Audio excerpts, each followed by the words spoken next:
My name is Mike, and I'm a person in long-term recovery. This is Inside Addiction. Mike, thanks for joining me today. Thanks for having me, Dean. So let's get started. Tell me how it was growing up. Well, for me, I grew up mostly single-family household. Mother and father divorced when I was 2. I lived with my mother in Hudson, New York, from the ages of 2 to 13. It's a fairly normal household.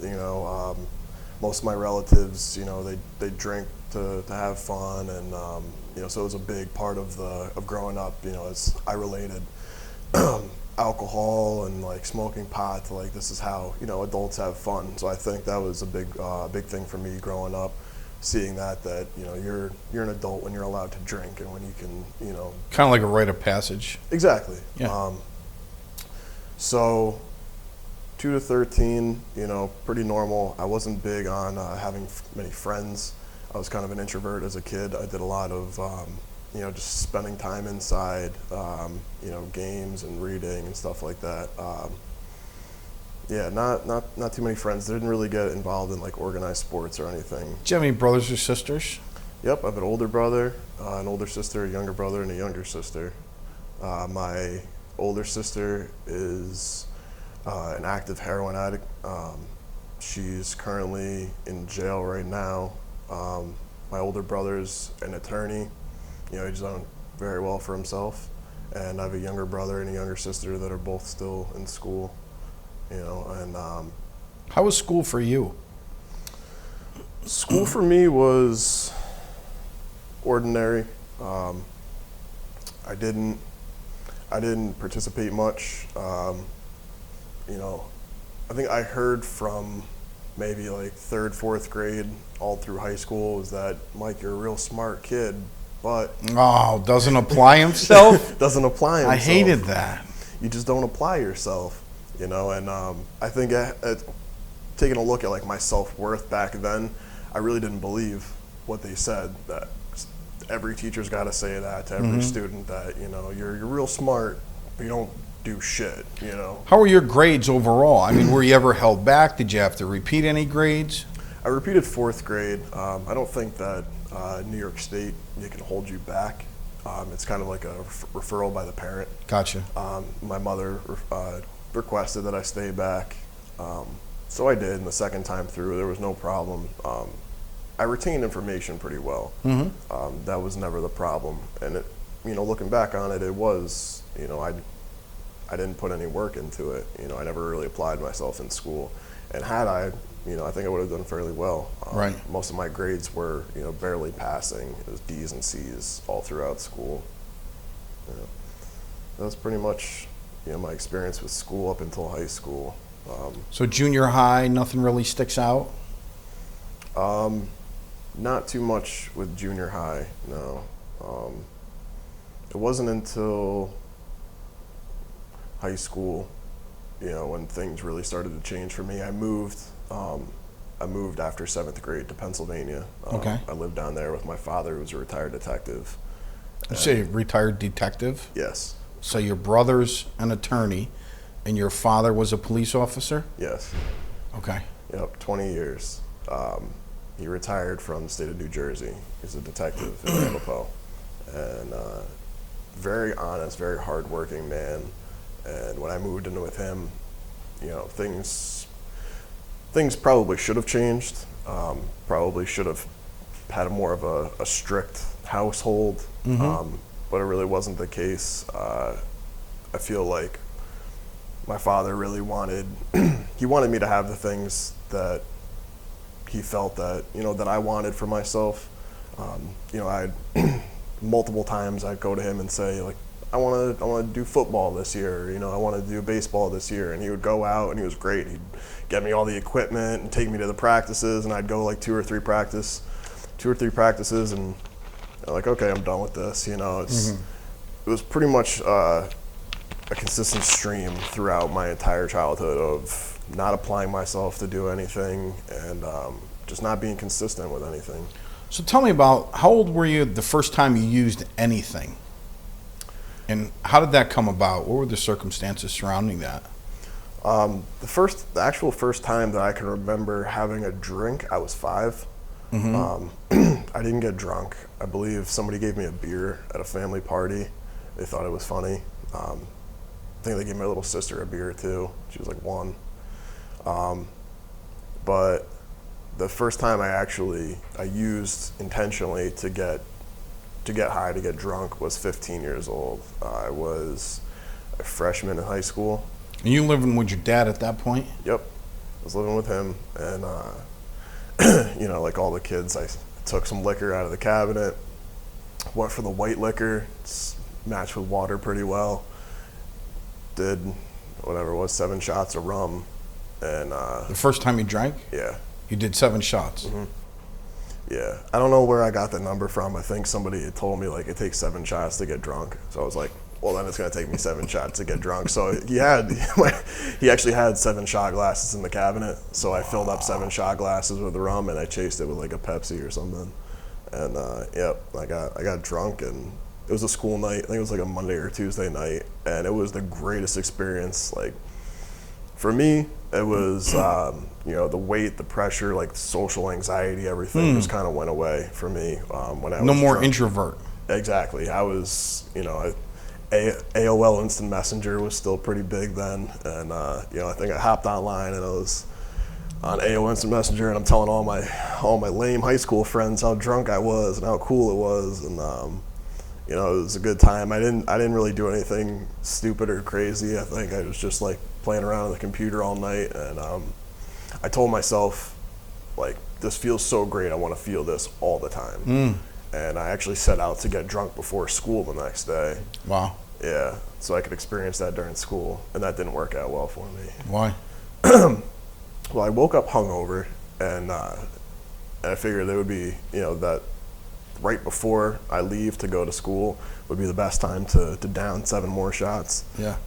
And I did that right as I got out of the shower, and then I threw up all over the place. So 7 shots the night before, 7 shots the next morning. Did Dad ever, suspect anything at that point? No, not for me. I mean, from the outside looking in, somebody probably would have said you might have a problem. But for me, I thought it was just these were normal things. Like, this is what every kid does. Yeah. What grade was that again? That was 9th grade. So 15 years old, 9th grade, 7 shots before we go to school. Mm-hmm. So did that kind of subside a little bit? Was it kind of something you said, as soon as I felt that feeling, I thought, hey, I want to feel like this all the time. Did you get past that, or did you continue, drinking for a period of time when you were 15, or did you kind of lay off for a little bit? The drinking subsided a little bit. I wasn't so much into the drinking at first. As a kid, I don't like the taste of it. And I think more than anything, it was the control aspect. Very controlling with every aspect of my life. So, from a conversation with family and friends to what I did on the day to day, what was going to happen tomorrow. I tried to control every single aspect of my life, and it's a very tiring. It's an exhausting thing to do, and I think that using drugs was kind of like an outlet for me, and so the next best thing other than alcohol for me was pot. How old were you at that point? I was 15. So same year. Same year. Same year you first had a drink, you started smoking pot too. Yep. What was the period of time, the gap between those 7 shots the night before school to the point that you were smoking pot? I really don't remember. Maybe 2 or 3 months. Okay. I drank for a little bit after that, not on a regular basis. Right. Maybe weekends would steal some liquor or whatever. But yeah, it quickly progressed to the pot. So you start smoking pot. Yep. When I smoked the pot, that was the greatest feeling that I had ever experienced. Alcohol was nothing. I thought that was great. This is better than great. Oh yeah, this was better because I wasn't getting sick. I was 10 times happier, and everything was just sunshine and rainbows, and it was all a good time. It's something me and my friends could partake in. You don't reek of alcohol. Yeah, you just reek of weed then. But it was the first time that I smoked pot. That's when I really said to myself, and I set out. It was my personal goal to never be sober. Wow, at 15 years old. At 15, yeah. How did that start to affect school in any way, if it did? I'm sure it did. So we're still ninth grade? Ninth grade, Okay.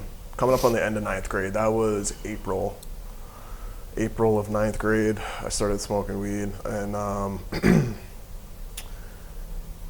probably didn't affect much that year. You know, school was just about wrapping up, but it definitely carried into like that summer. So the summer going into 10th grade. The summer going into 10th grade, it was a lot of just partying with friends, you know, older kids, and smoking pot and drinking, you know, and then, you know, the smoking and the drinking went hand in hand. You know, it would be drinking when I'm with a crowd of people or a crowd of friends, and you know, just smoking weed all the time.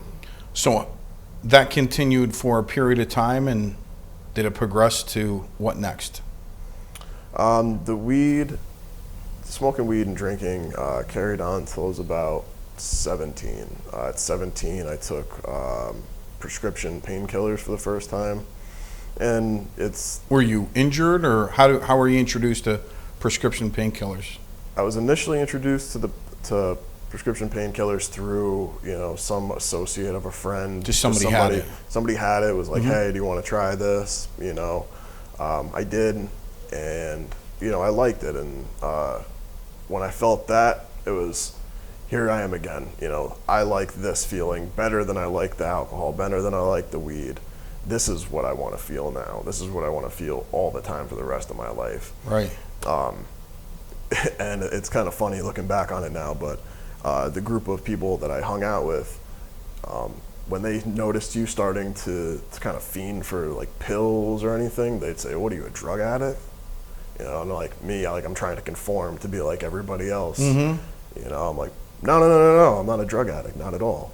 You know, and then I would lay off. That was enough for me to lay off for 2 or 3 days. But while everybody else was cool with not doing it, in my head it was, when are we gonna go get this next pill? When are we gonna go get more pills? That's all I could think about. So you're 17 years old at that point, started doing pills, stopped smoking weed, stopped drinking, and just focus on pills at that point, or all three?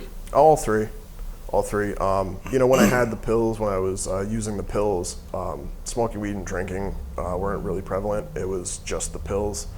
But throughout the years, it's all been everything, you know, all together, pretty much. So the pills progressed to anything else, and at what age was that, and to what extent? Yeah, you know, it started off with the low milligram Vicodin and then Percocet and stuff like that. Stealing them out of family members' medicine cabinets and buying them on the street where I could.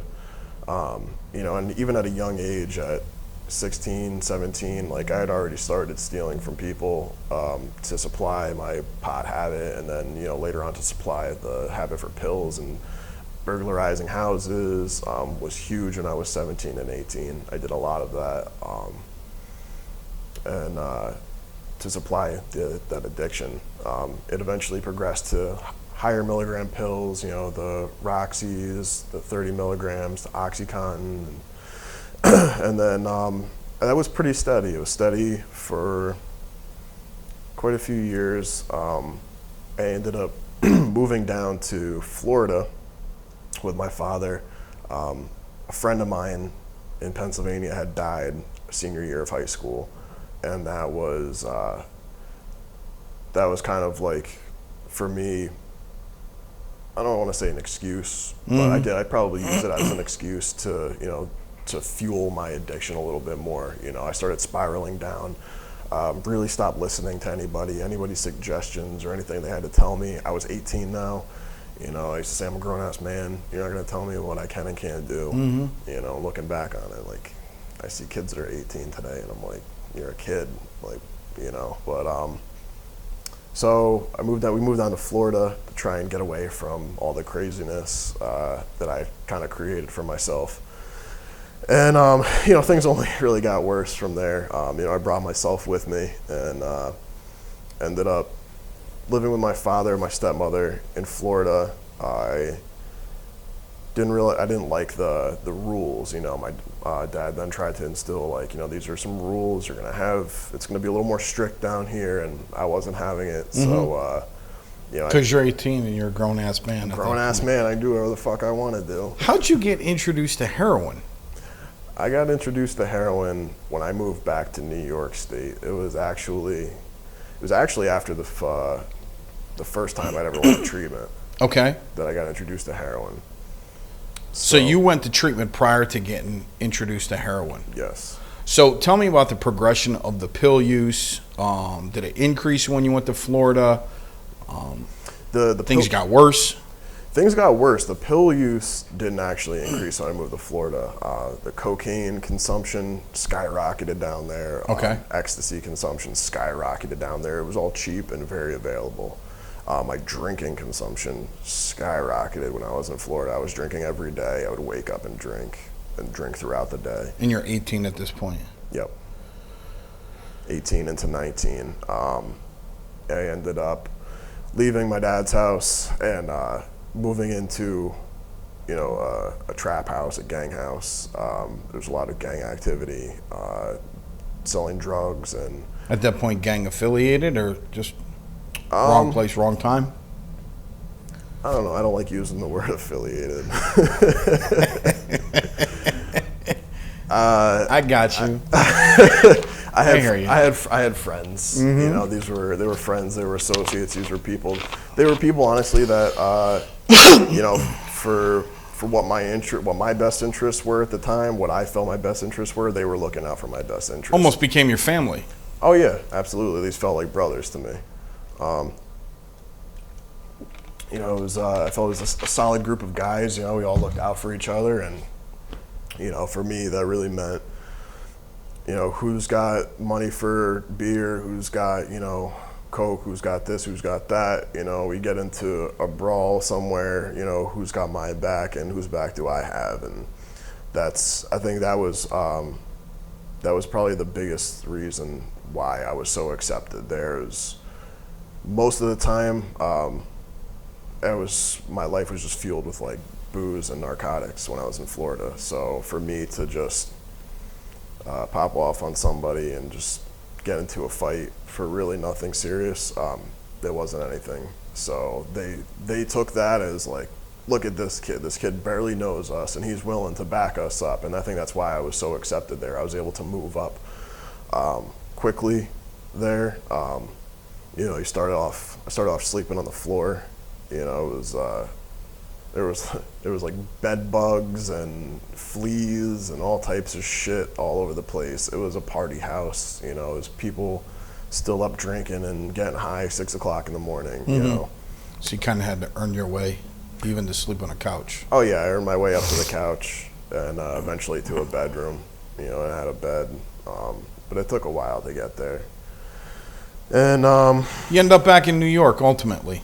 Yeah. How's that happen? Like any good story with a woman. I met some. Couldn't find one in Florida, huh? Well, no, that was the problem. I had met one. So you meet somebody in Florida, you end up back in New York. The pills progress, and you end up in treatment. How did you end up in treatment? And like, what made you get to that point of like, what's that aha moment? Or you hear some people saying, "Hey, I hit bottom," or like, fill in the blank, Mike. I knew I needed help when. Yeah, I knew I needed help when I'd been sleeping in my car for over a year, through 2 winters. Wow. There wasn't a single family member that would answer my phone call.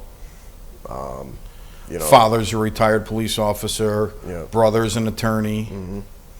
No one would answer my phone call. Nobody would let me even crash on the couch. Wow. There was, to even walk into my mother's house, purses were hidden. Huh. It was serious, and that's when, there was just one day I was in my car and there was a bottle of pills there, and I didn't think they would get me real high, but if I ate all of them, I might die. So Get to that point of feeling hopeless. Oh yeah, I was very hopeless. So How'd you end up in treatment? I called my father. I reached out to him, and he actually answered the phone. Wow. Yeah, he answered the phone, and he said, "Mike, like, what do you want?" And I said, "I need help. I don't know what to do." Mm-hmm. So he called 911 from Florida. Wow. I had paramedics come to to my car. State troopers came first. They met me there. So they took me to the psych ward in Hudson. So I stayed there for about 3 weeks, and they decided I wasn't that crazy. So they were like, you probably need rehab. And I was like, okay, cool, sign me up. What's rehab? Mm-hmm. I had no idea. I had never heard of any of a 12-step fellowship or rehab. I had no idea what any of it was. I ended up going to a rehab program, up in Glenville. So you make a go of it. Yeah, make a go of it. Give it a shot. Give it a shot. You get out of treatment. Yep. Things happen. Yep. Things don't happen. And you end up on heroin. Yes. Again, met another girl when I got kicked out of a program. Damn, women. met another girl when I got kicked out of a program. She was an active heroin addict. I think that's called the 13th step. That should be another episode. Yeah. So you meet up with an active heroin addict who I'm assuming, safe assumption, introduces you to, hey, forget these pills, try this. Yep. Okay. Moved on to the heroin and yep. Started the new love affair, the new drug of choice. Going out in Poughkeepsie and getting sizable quantities of heroin, for personal consumption, and bringing it up and selling a little bit and doing most to support your own habit. Of course, yeah. I wouldn't say that I was much of a drug lord or a drug dealer, but I sold somebody that's got to do what they got to do to support their own habit so they don't get sick. I sold to supply my own habit. I also had a full-time job, so you had a full-time job and had to sell just to support your habit. Yeah. Wow. So I'm guessing you end up in treatment again at some point. Yeah. And how long ago was that? This was 3 years ago. 3 years ago. Yeah. Okay, so you go through treatment. Yep, went through treatment. I went through multiple treatments. Okay. I went to a few different halfway houses. Yep. A few different rehabs. I went to a TC. It all kind of came together at the end for me, which was now almost 14 months ago. Wow, awesome. And really, for me, there was no extravagant bottom at that point. There was no huge loss for me. I had an amazing job. I had a nice house I was living in that I was renting from somebody, and I couldn't stop drinking. I couldn't stop getting high. Did you just get to the point of, I've heard people say, they just got sick and tired of being sick and tired? I think that's what it was. Okay. For me. And you just made that decision of enough is enough. Yeah, I think the initial decision was, I know I can't do this anymore and I can't do it on my own. Right. So I need to do something else. And I went to, I called up the outpatient in that town and that city I was in. And they said, okay, come on in. We're going to try and get you into another treatment. So I went to rehab again. And, it was while I was there is where I really made the decision that, wherever I end up, is for the best. It doesn't matter where I go. I'll get sober wherever. It's on me. So 14 months later, still going strong. Yes, still going strong. Let's talk about how it's been since you've been sober in recovery, because I think it's just great. I mean, you're a young person in recovery, and you're doing it. Absolutely. Tell me how your life has changed since you've been in recovery, some of the things you're actively engaged in, the Young People's Movement in Recovery, YPR. Talk about that a little bit, and just how it's been for you and how your life has changed, because you talk about going from sleeping on the floor in a house where there's bed bugs to having to sell, to living in your car for 2 years, to 14 months in recovery. Yeah, my life today is amazing. I really couldn't ask for anything better today. I have a job that is okay. Most things that people take for granted, these are things they're blessings for me today. I attribute a lot of my sobriety to the Young People's Recovery Movement. Is there a lot of young people getting sober? Absolutely. Absolutely is a huge increase in young people getting sober today. It's amazing. I see kids come in 15, 16 years old that are sober. Wow. I personally have friends that have been sober for 4 or 5 years. I got sober at 15. They're like 19, 20 years old. So as many as these young people that we see in the news that are overdosing, there's just as many. I know we talked on the ride up here. You're on your way, and I really appreciate you taking the time out before you go. You're on your way to a convention in Rochester tonight. Yeah. Where there's going to be 500 to 800 young people in recovery. The hair's sticking up on my arms right now. I mean, these are kids what age range? This age range of probably 15 to 50. Wow. Yeah. What's the hardest part of staying sober? Has your recovery ever been tested? Absolutely. And how do you stay sober? How do you do the next best thing? How do you live life on life's terms? All those things and cliches we hear and one day at a time, has turned into 14 months for you. Yeah, absolutely. It's definitely been tested. I had a cousin pass away from, a drug overdose several months ago. You said your sister's still out there. My sister's still out there. So these things are hard, and the best way that I can put it into perspective for myself is that, I really hope that one day I have, a family member that's struggling reach out to me, because I'm the only person in my family that's sober. I'm the only person in my family that's in recovery, and I can't say any of them need recovery. Yeah. But I'm the only one that is in recovery. I get it, Mike. We always hear about, addiction runs in the family. Addiction, there may be a component to that, but absolutely recovery can run in the family as well. I've seen it firsthand. I've seen fathers and sons get sober. I've seen grandfathers, fathers and grandkids get sober.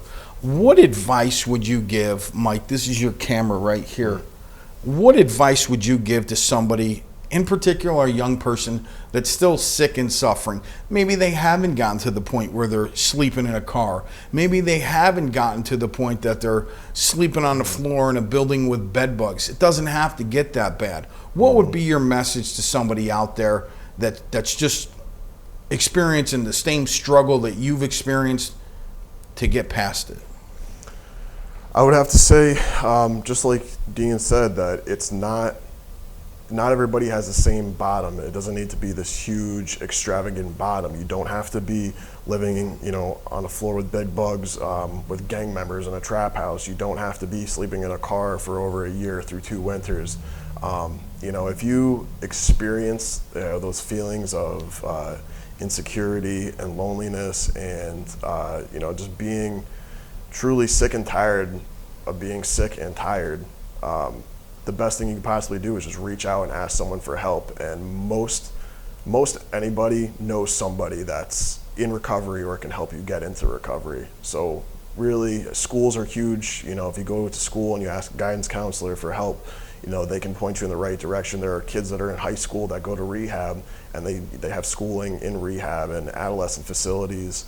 These programs today are phenomenal. The things that they do and the ages that these kids are getting sober now is fantastic. Mike, thank you so much. You're a great role model for young people getting sober. Thanks, Steve.